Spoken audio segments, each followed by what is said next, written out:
Shalom, Assalamualaikum, Om Swastiastu, Namo Buddhaya, Salam Kebajikan. Perkenalkan, nama saya Juliana, dosen tetap Universitas Katolik Santo Thomas, Fakultas Keguruan dan Ilmu Pendidikan, Prodi Pendidikan Guru Sekolah Dasar. Setiap semester, saya mengampu mata kuliah yang berfokus pada pembelajaran Bahasa dan Sastra Indonesia di Sekolah Dasar dan beberapa mata kuliah bidang KSDN lainnya. Pada semester ini, saya membawa mata kuliah pembelajaran Bahasa dan Sastra Indonesia SD kelas awal dengan jumlah 2 SKS. Adapun yang menjadi tujuan pembelajaran Bahasa dan Sastra Indonesia SD kelas awal, yaitu mahasiswa mampu memahami, yang pertama, perkembangan dan pemerolehan bahasa anak, yang kedua, pendekatan pembelajaran bahasa, yang ketiga, pembelajaran membaca dan menulis permulaan, yang keempat, pelajaran sastra lintas kurikulum, yang kelima, program pengajaran bahasa terpadu, yang keenam, evaluasi pembelajaran membaca menulis di kelas awal, yang ketujuh, capaian pembelajaran bahasa Indonesia kelas awal sesuai kurikulum merdeka, yang kesembilan, menyusun modul ajar bahasa Indonesia kelas awal dengan menggunakan kurikulum merdeka, yang kesembilan, praktek mengajar bahasa Indonesia kelas awal dengan menggunakan kurikulum merdeka.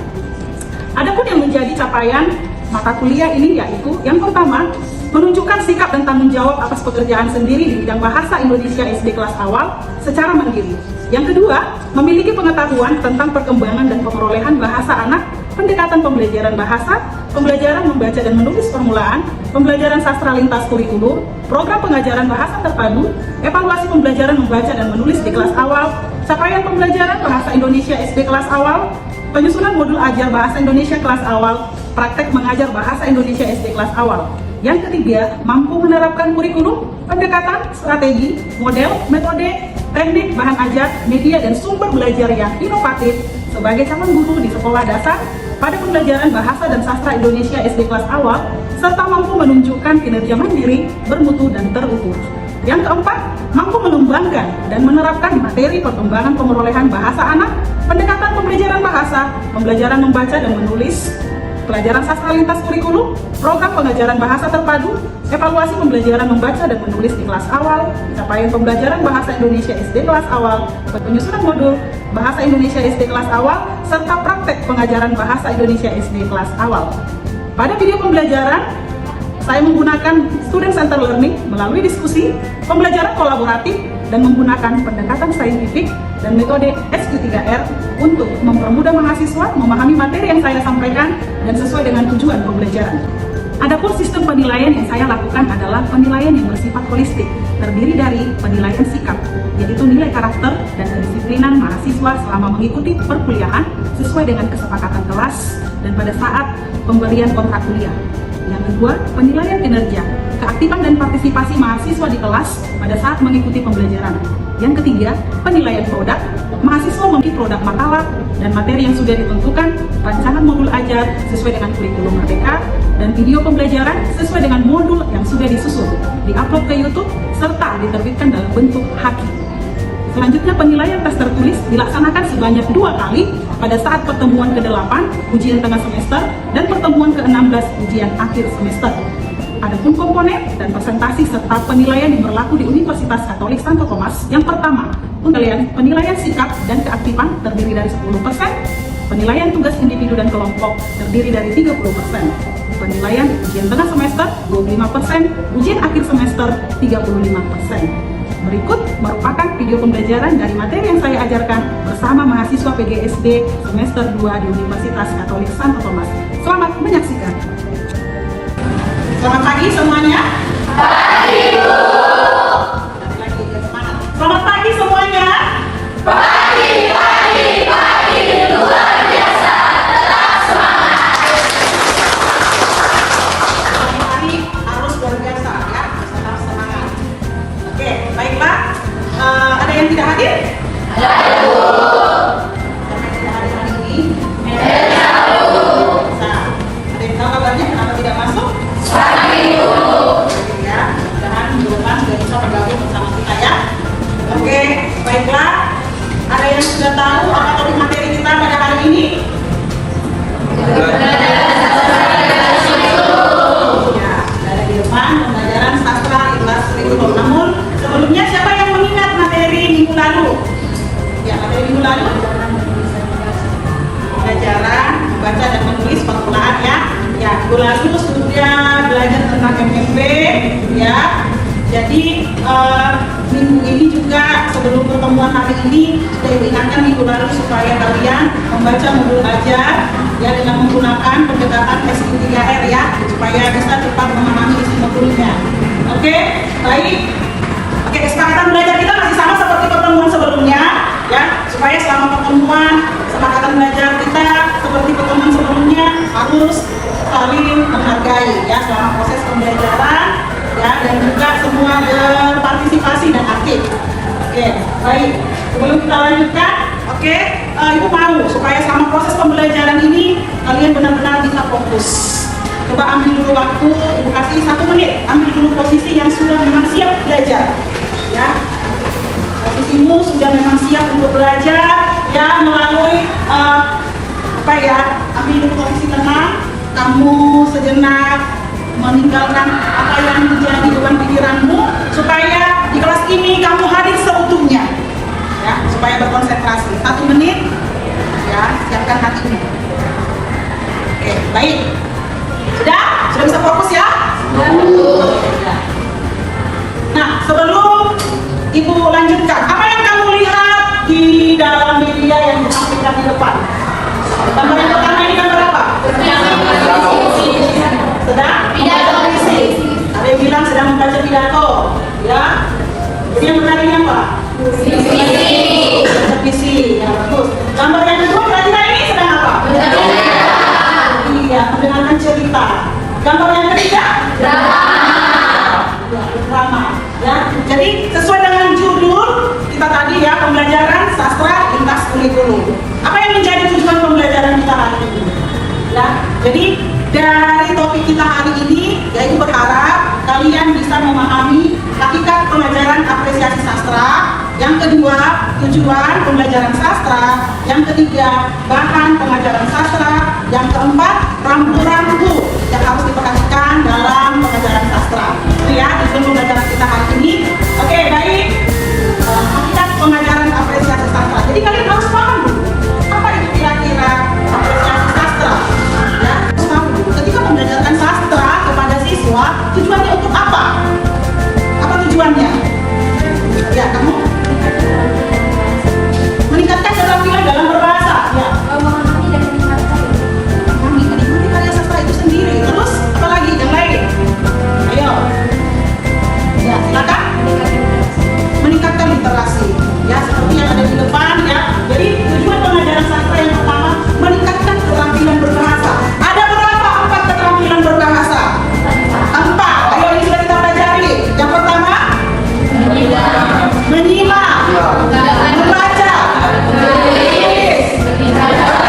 Nah, di dalam belajar karya sastra, ya 4 keterampilan ini juga ya ditingkatkan.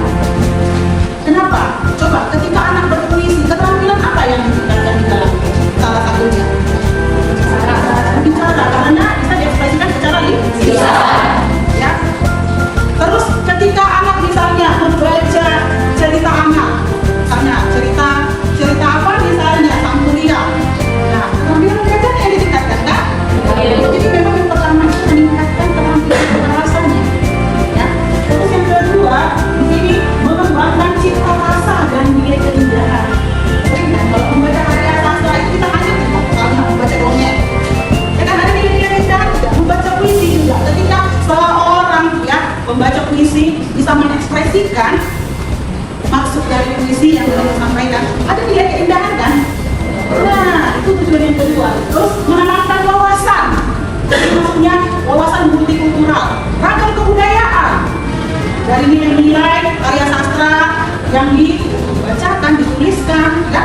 Nilai-nilai di sini dikatakan multikultural, ragam budaya. Terus, nah itu tadi meningkatkan literasi. Kita membacakan misalnya cerita anak, mereka bisa menyampaikan ke depan apa yang dia bacakan dengan memberi kesempatan kepada siswa untuk meningkatkan literasi. Ya. Nah, apa yang harus diperhatikan? Kita sambung lagi tadi ya. Dalam membelajarkan sastra itu kamu sebagai calon guru harus memperhatikan bahan pengajaran sastra. Pasti berbeda loh cara membelajarkan puisi dengan prosa. Ya. Puisi, kamu sebagai calon guru apa yang harus kamu perhatikan? Ya, dalam apresiasi puisi. Nah, berdekatan dengan lingkungan siswa.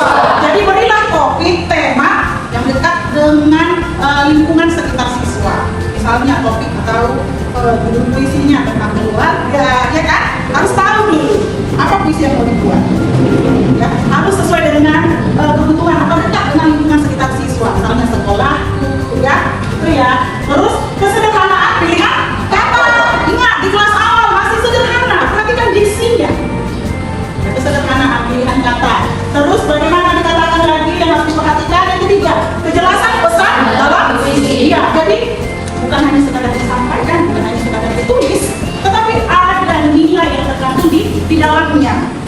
Ya seperti tadi tujuan pengajaran sastra, ada nilai keindahan. Ya, terus dalam membelajarkan apresiasi prosa, apa yang harus diperhatikan? Misalnya kejelasan bahasa. Ya, misalnya kamu sebagai calon guru ketika bercerita kepada siswa, kejelasan bahasanya supaya apa? Siswanya tertarik mendengarkan kamu bercerita. Kalau kamu berbicara di depan, bercerita kepada siswa tidak menarik, siswanya pun pasti bosan ya. Kesederhanaan alurnya, ya, kejelasan penokohannya, tentu di dalam cerita ada tokoh. Ya, baik yang bersifat yang antagonis. Kalau dikatakan antagonis seperti apa? Jahat. Oh, yang berperan sebagai orang jahat. Ada yang protagonis. Bagaimana protagonis? Baik. Satu lagi, campuran. Ya, apa itu campuran sering disebut apa? Kita protagonis. Ya.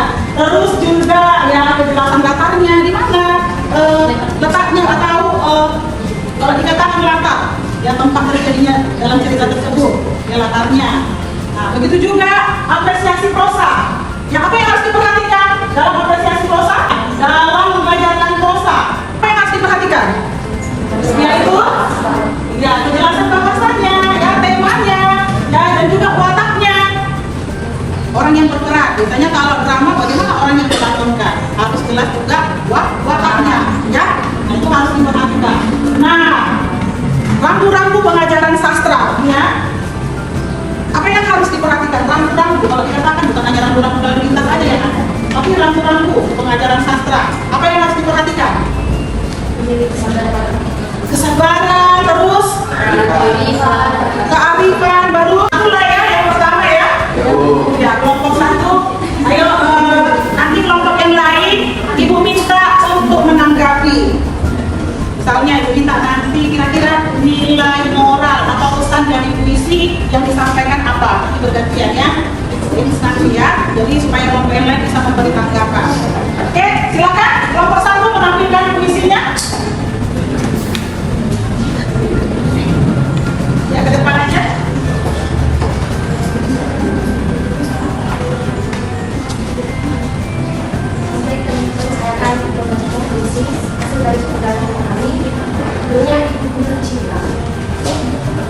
Ibuku tercinta, Ibu, kau adalah matahari dalam hidupku. Kau selalu menghibur di kata segitu. Kau selalu bersyukur atas kebahagiaan. Ibu, betapa mulianya dirimu. Selalu menemani hari-hari. Namamu selalu kenal di dalam hati. Tepuk tangan. Minta kelompok tiga lah. Kira-kira nilai pesan atau nilai moral yang disampaikan dari puisi kelompok satu. Ayo, siapa yang bisa menyampaikan? Ya, silakan berdiri. Nilai pesan yang didapat dalam puisi teman-teman tadi yaitu betapa aku saat itu dan betapa aku berkarunia seorang ibu. Oke, baik ya, pentingnya sosok seorang ibu ya, besarnya pengorbanan seorang ibu ya. Oke, baik. Kira-kira bagaimana tadi ekspresi atau nilai-nilai keindahan yang disampaikan dalam puisi tersebut? Bagaimana nilai keindahannya? Nilai keindahan yang kami lihat tadi saat dalam puisi itu adanya ekspresi yang sangat menyenangkan hati dan membuat semuanya jadi ke atas puisi yang kita Bisa berlanjut ya. Karena apa? Karena bisa diekspresikan ya, bisa membawa seluruh audiens yang mendengarnya untuk terhanyut, fokus ya. Oke, baik. Sekarang kita mau mendengarkan ya hasil diskusi dari kelompok 2 cerita anak. Silakan maju ke depan aja ya, mewakili satu orang saja. Ayo silakan kelompok 2.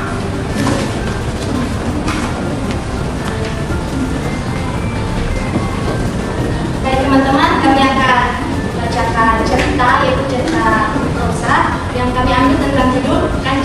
dan buaya. Suatu hari ada seekor kancil yang kelaparan. Dia melihat buah di seberang sungai, yang dimana di sungai itu banyak buaya, ada beberapa buaya. Nah, suatu hari kancil kelaparan dan melihat buah-buah itu di seberang sungai.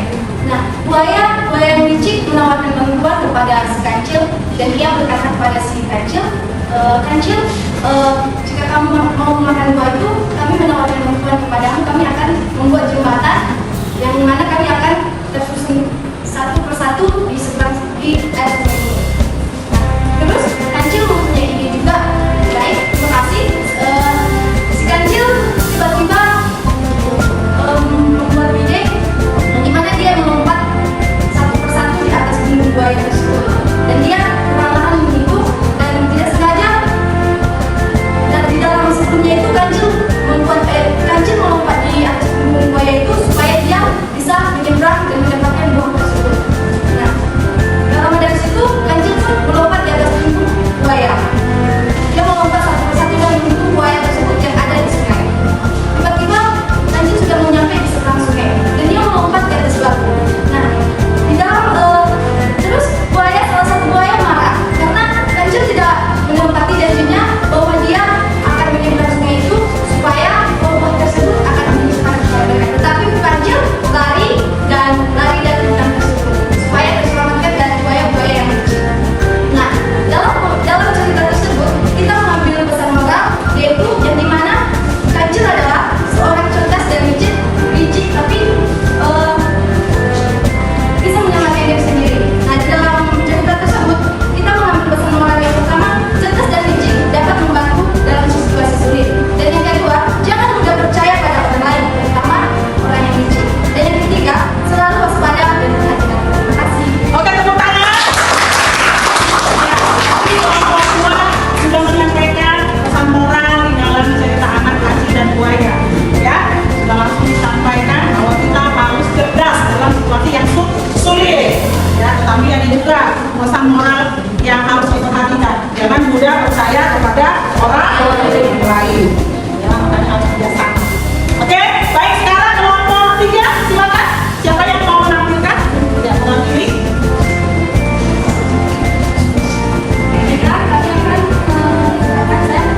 Saya membacakan sebuah dongeng legenda gunung air. Di suatu keluarga sebuah keluarga kecil, seorang ibu dan seorang anaknya berdamai mengadu. Mereka bahagia hingga akhirnya anak tersebut dewasa dan menyadari bahwa ibunya sudah semakin tua. Dia tidak tega melihat ibunya terlepas kemudian untuk mencari nafkah. Kemudian dia memutuskan untuk pergi ke perantauan untuk membantu ibunya cari nafkah. Akhirnya ibunya tinggal sendiri sampai bertahun lamanya. Setelah bertahun lamanya, terdengar kabar bahwa anaknya Malin sudah menjadi orang sukses dan akan datang ke tempat ibunya di kafe tersebut. Ketika Malin datang bersama dengan istrinya, ibunya berlari menjumpai Malin. Akan tetapi Malin tidak merasa kalau itu adalah ibunya. Dia merasa sombong karena dia sudah menjadi orang yang kuat, menjadi orang kaya. Dia malah mendorong ibunya yang menjumpainya sehingga ibunya terjatuh. Kemudian ibu Malin kecewa. Lalu ibu Malin memohon kepada Tuhan untuk meminta keadilan. Kemudian setelah ibunya memohon kepada Tuhan, Malin merasa sebagian tubuhnya mulai keras. Kemudian dia menyesal karena bersedekah dan bersikap sombong kepada ibunya. Dia bersujud, akan tetapi kesalahannya sudah terlambat. Akhirnya dia menjadi mengeras seluruhnya dan menjadi batu di depan tersebut. Demikian cerita dari kami. Oke, tepuk tangan. Sekarang kelompok 1 yang diminta untuk menyampaikan pesan moral dari cerita Kali Sunda. Oke, siapa? Ini sudah pernah pasti kalian dengarkan ceritanya ya waktu anak-anak. Oke, tapi pesan moralnya kira-kira apa yang mau disampaikan? Silakan. Ya. Jadi pesan moral yang kita dapatkan itu, sesukses apapun kita dan sekuat apapun kita di masa depan, jangan lupa akan kulitnya seperti Pak mengatakan kacang lupa kulit. Jadi bagaimana kita ke depan jangan melupakan apa yang membuat kita sukses dan apa yang berarti kita supaya bisa sukses. Oke ya, sukses apapun kita ke depannya jangan pernah melupakan orang tua. Seperti kacang lupa kulitnya, ya kan? Harus mengingat orang tua. Oke, baik. Ini kelompok yang terakhir, silakan. Siapa yang tampil semua? Ini drama ya, kita mau melihat. Tahu beberapa orang? Ayo silakan tampil ke depan. Silakan. Iya, silakan. Ayo ke depan saja langsung.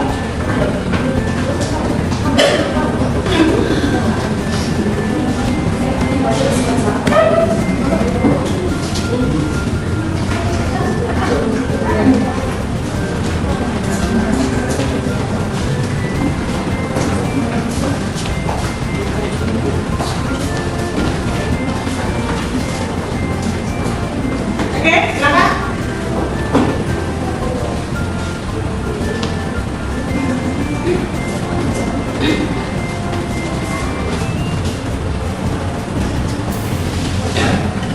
Kami akan menampilkan sebuah drama yang berjudul dengan tema sosial dan persahabatan dengan judul Nasihat dari Sahabat. Pada pagi hari itu, tepatnya di depan rumah Ani, Nani, Jody, dan Dendi sedang berkumpul. Tidak lama kemudian, Ani keluar dari rumahnya karena mendengar ketiga temannya itu sedang ngobrol di depan rumah. Hei, ada apa ini? Kok tumben kalian nunggu di depan rumah aku? Terus dia kok nggak ngajak aku semua sih? Akunya sih tadi mau ngambil kamu, tapi kamunya udah duluan nomor. Gak ada acara hari ini. Nggak ada sih, cuma saya di rumah aja sih. Kenapa? Maksud aku cuma nanya aja. Yang ya siapa tahu kamu mau kemana gitu kan biasanya kamu ada acaranya. Nggak ada hari ini aku ikut. Tiba-tiba Jody menyampaikan dia kepada teman-temannya yang jadi Lela yang biasa lewat di depan rumah Ani. Apa dia loh? Langsung. Kenapa nggak bisa Bella? Bella? Kamu ini apa sih tahu itu loh? Ya nih, kerja itu kan kamu gitu. Nani berusaha menyadarkan Jody yang di usianya sudah menginjak 17 tahun, tapi sikapnya masih seperti anak-anak. Jadi kamu nggak berpikir gitu. Kasihan si Bella. Dia kan anaknya baik. Kenapa kamu selalu memisah dia? Tuh dengerin kata si Adi. Artinya kamu tuh bisa kasih tahu lebih dewasa. Dan kebiasaan kami itu cuma menjadi orang sedikit harus berkurang, jangan selalu menjadi orang. Kasihan, apa itu kasihan Ki? Melihat sikap Jody yang juga tidak sadar diri tentang kebiasaan dulunya, jadi pun berusaha untuk menyadarkan Jody. Yogi, bisa itu boleh. Tapi kamu udah berlebihan juga. Dari mana? Dari dia terus kenapa kamu tega banget kerja dia? Emang salah dia apa sama kamu? Gak ada sih, cuma saya itu kan seru. Gak boleh. Benar kata si Sandy. Aku padahal melihat saudara sangat kasihan loh. Oh jadi itu ya kasihan. Oh kalau itu gak usah kita pisahin deh. Semenjak saat itu Jody tidak pernah lagi mengganggu Bella, tapi perangai buruknya masih saja tidak berubah. Jody sering membuat olah di bangkunya dan juga di sekolah. Yang ya siapa tahu kamu mau kemana gitu kan biasanya kamu ada acaranya. Gak ada, hari ini aku ikut. Tiba-tiba Jody menyampaikan idenya kepada teman-temannya untuk menjadi Bella yang biasa lewat di depan rumah Ani. Apa ide loh? Langsung. Kenapa nggak bisa bisa Bella? Bella? Kamu ini apa sih tahu itu loh? Ya nih kerja itu kan kamu gitu. Nani berusaha menyadarkan Jody yang di usianya sudah menginjak 17 tahun, tapi sikapnya masih seperti anak-anak. Jadi kamu nggak berpikir gitu. Kasihan si Bella. Dia kan anaknya baik. Kenapa kamu selalu memisah dia? Tuh dengerin kata si Adi. Artinya kamu tuh bisa kasih tahu lebih dewasa. Dan kebiasaan kami itu cuma menjadi orang sedikit harus berkurang, jangan selalu menjadi orang. Kasihan, apa itu kasihan Ki? Melihat sikap Jody yang juga tidak sadar diri tentang kebiasaan dulunya, jadi pun berusaha untuk menyadarkan Jody. Jadi bisa itu boleh. Tapi kamu udah berlebihan juga. Dari mana? Dari dia terus kenapa kamu tega banget kerja dia? Emang salah dia apa sama kamu? Gak ada sih, cuma kerja itu kan seru. Gak boleh. Benar kata si Sandy. Aku padahal melihat saudara sangat kasihan loh. Oh jadi itu ya kasihan. Oh kalau itu gak usah kita pisahin deh. Semenjak saat itu Jody tidak pernah lagi mengganggu Bella,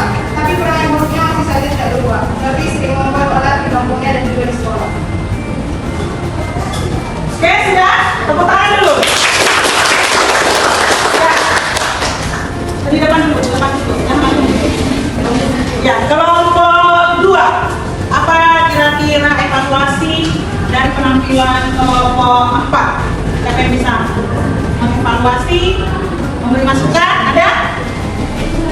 Ya, silakan. Ya.